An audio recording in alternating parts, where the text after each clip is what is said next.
Halo semuanya, pada video kali ini saya akan menjelaskan salah satu contoh soal kimia SMA. Jadi soal yang saya bahas ini mengenai sifat koligatif larutan ya. Jadi kalian yang sudah masuk kelas 12 pasti kalian sudah pernah belajar tentang ini ya. Karena ini semester pertama ya.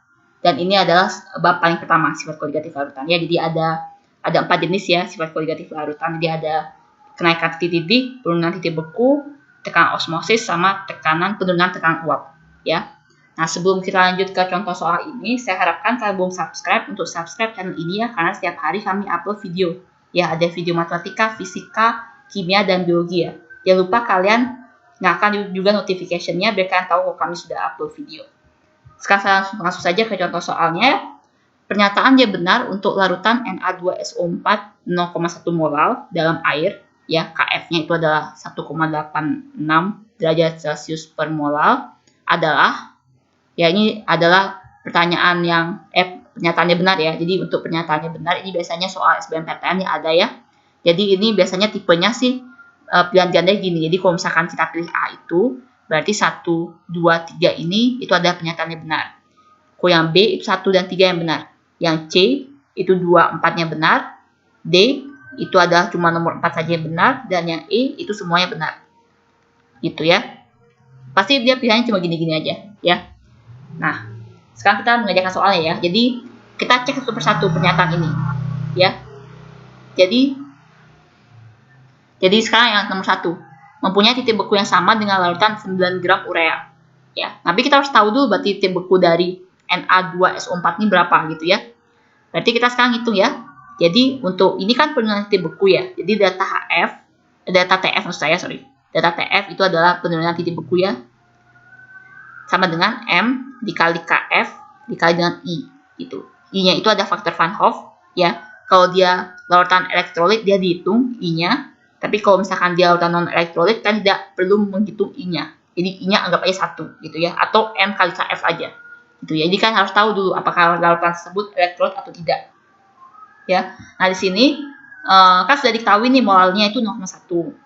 KF-nya dari diketahui 1,86. Sekarang yang I-nya kita nggak ketahui. Jadi sekarang kita cari I dari Na2SO4.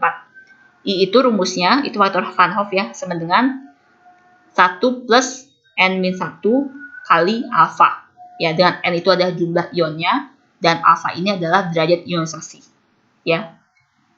Nah, kalau misalkan dia Na2SO4 itu dia kan sama-sama dia berasal dari basa kuat sama asam kuat. Kalau misalnya dia sama-sama berasal dari asam kuat dan basa kuat, berarti dia garam menetralkan.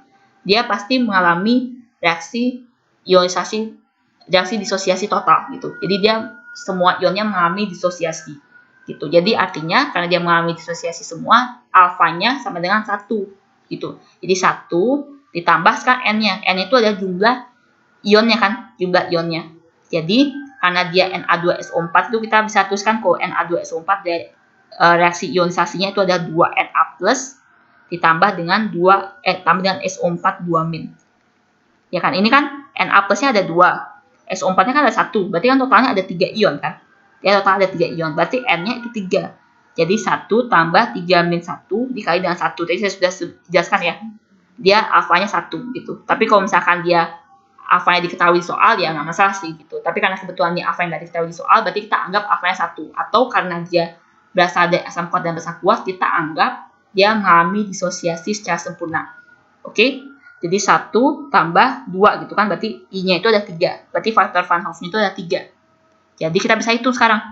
Jadi data TF-nya itu sama dengan M-nya itu 0,1 dikali dengan KF-nya itu adalah 1,86 dikali dengan 3. Jadi hasilnya adalah 0,558. Ya, jadi kalau misalkan kita buat TF-nya, kan kalau misalkan air itu dia titik bekunya itu 0 derajat. Berarti kalau dia Na2SO4 berarti berkurang sebanyak 0,558 derajat Celcius. Berarti dia titik bekunya itu adalah min 0,558 derajat Celcius. Gitu. Ya. Kan kita cek sekarang untuk 9 gram urea itu berapa. Berarti kan sama dia rumusnya. Jadi data TF itu sama dengan M kali KF. Tapi karena dia urea itu kan dia bersifat non elektrolit. Berarti I-nya kita abaikan. Berarti sekarang kita cari M-nya. M molalitas itu adalah massa terlarut dibagi dengan MR dari zat pelarutnya dikali dengan 1000 per massa pelarutnya, massa pelarut dalam gram dikali dengan Kf. Ini ada rumus molaritasnya.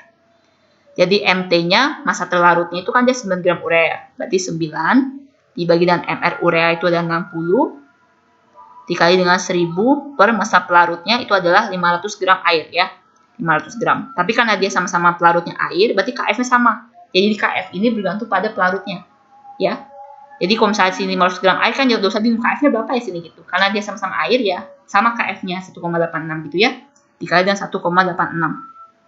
Ya ini bisa coret 1000 dibagi 502, kan hitung dah 9 kali 2 kali 1,86 bagi 60 itu hasilnya 0,558 ya. Dia data TF-nya sama, otomatis pasti titik bekunya juga sama gitu ya.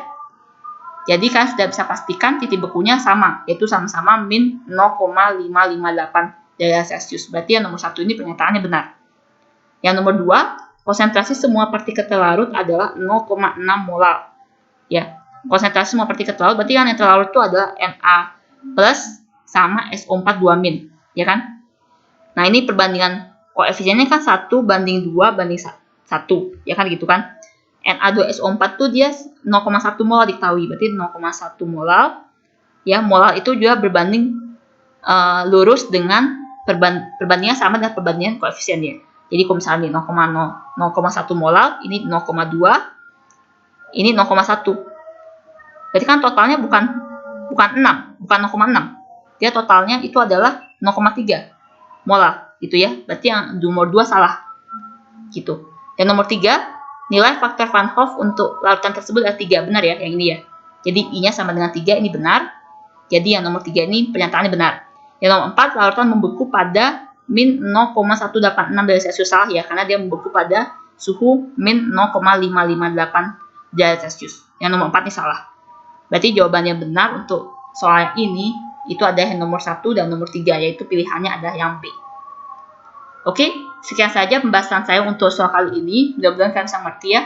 Kalau kalian ada yang kurang mengerti atau ada yang ingin kalian tanyakan, kalian bisa komen di kolom komentar. Oh iya, kalau kalian ada pertanyaan, misalnya ada PR yang kalian kurang mengerti, atau kalian ada latihan soal gitu, dan kalian kurang mengerti tentang soal tersebut, kalian bisa tanyakan ke kami, dan kami akan buatkan videonya ya. Jadi caranya, kalian fotoin soal kalian, terus kalian kirim ke email yang tertera di description. Ya, terima kasih ya.